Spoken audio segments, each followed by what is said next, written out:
Hello guys, ഞങ്ങളിപ്പോൾ അവലിമി കുടിക്കാൻ വേണ്ടി പോവാണ്.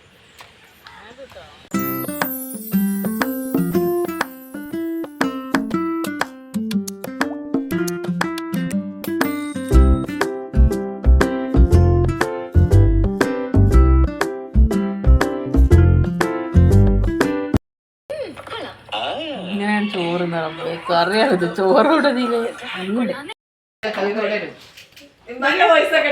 ചെമ്മീൻ മാത്രം നുള്ളി പൊറുക്കി നന്നാക്കണേ. ഇത് പുള്ളി നന്നാക്കുവോ? എന്നിട്ട് ഇത് നന്നാക്കുവോ? ഓരോന്ന് പെറുക്കിട്ട് ഇപ്പൊ നേരം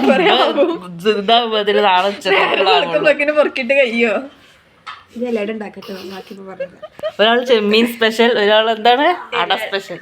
എന്നാലും തിന്നാ ഞാൻ ഉണ്ടാവും.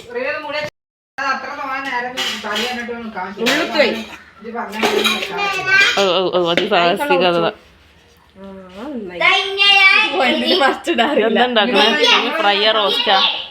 ചെമ്മീൻ നമുക്ക് ഫ്രൈ ചെയ്ത് റോസ്റ്റ് ആക്കാം. അത് പൊളിക്കും.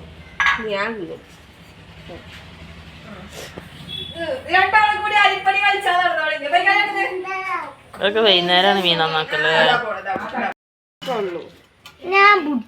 ചെമ്മീൻ എങ്ങനെ തൊലിക്കാം? ഇവിടെ ഒന്നുകൂടി ഉണ്ട്, ഒരു ചെമ്മീൻ കൂടി ഉണ്ട്. ഇത് മറ്റിന് കൂടിയാൻ പറ്റുന്നു. വെറുതെ ഇഷാ ബാങ്ക്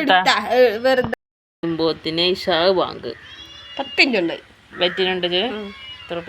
10 മിനിറ്റ് അല്ല, ഒരു മണിക്കൂർ എന്തായാലും. ഒരു മണിക്കൂർ ആവുന്നോ? അതാവും.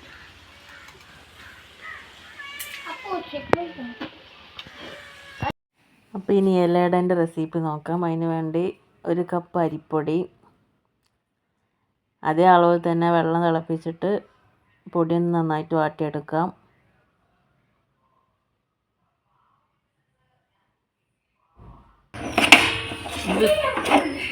ഈ കുറച്ച് നേരം മൂടി വെച്ചാളോ, വെന്തോട്ടെ.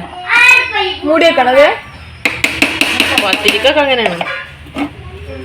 ഇവിടെ പൊടി വാട്ടലൊക്കെ റെഡി ആയിട്ടുണ്ടെങ്കിൽ നമുക്ക് അതിലോട്ട് വേണ്ടിയിട്ടുള്ള തേങ്ങ ഒന്ന് ചിരണ്ടി എടുക്കാം. ആയിട്ടുള്ള കോക്കനട്ട്, ശർക്കര, കടകട കടകട കടകട. കത്തി മുറില്ല.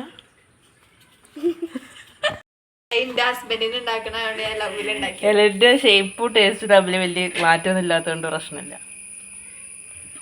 ഷേപ്പും ടേസ്റ്റിനും അങ്ങനെ ഷേപ്പായി നേരെ വട്ടം കിട്ടണം. അതാണ് എക്സ്പേർട്ടുകളുടെ ലക്ഷണം.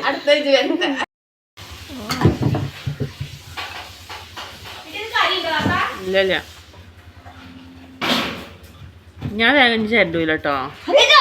തേങ്ങ ഫുള്ള് ഒന്നിക്കട്ടെ. ബേജാറാവണ്ട. നമ്മളിത് നല്ല ക്ലോസ് ചെയ്യാം. നമ്മുടെ വെന്ത മാവിലോട്ട് തേങ്ങയും ശർക്കരയാണ് അതിൻ്റെ ഫില്ലിംഗ് ആയിട്ട് വരുന്നത്. വെച്ചതിന് ശേഷം ഇലയോട് കൂടെ തന്നെ ഒന്ന് ഫോൾഡ് ചെയ്ത് ആവി കയറ്റി വേവിച്ചെടുത്താൽ നമ്മുടെ ടേസ്റ്റ് ആയിട്ടുള്ള ഇലയുടെ റെഡിയാവും കേട്ടോ.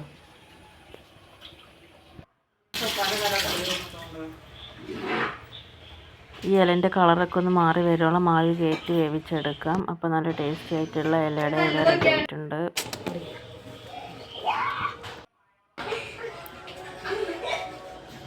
പിന്നെ ഡിന്നറിന് ആവശ്യമായിട്ടൊന്ന് കുറച്ച് നെയ്ച്ചോറും ചിക്കൻ കറിയൊക്കെ ആക്കുകയാണ്. അതിൻ്റെ